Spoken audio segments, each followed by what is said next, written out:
anton'izao fivoriana zao dia ampahafantariko anareo reto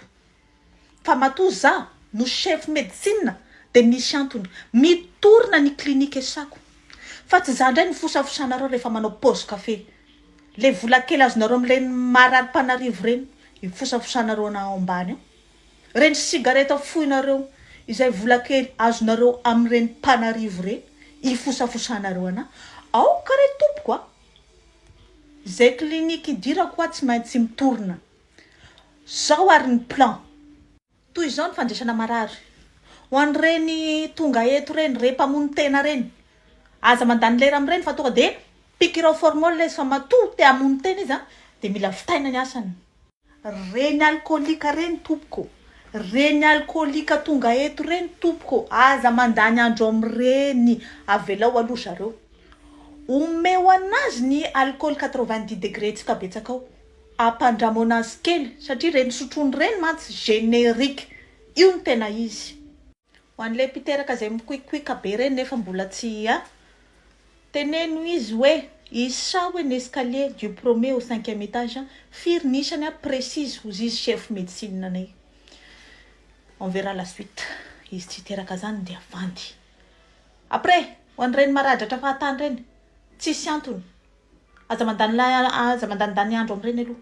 jereo fotsiny hoe olona ngeza ve sa olona mahi kely raha ngeza izy tonga de avelao aloha kararaka kely ny liony raha azo atao de angalao lio izy mba nampinany sasana fa le mahi kely raha ohatra ka maratra zareo dia bon to vikavika engakaingana eny ty sakadiniko anareo aminao service fiteranao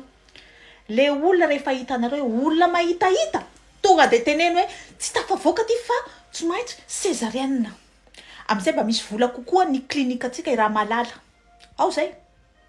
mitotoka aminareo service psychiatrique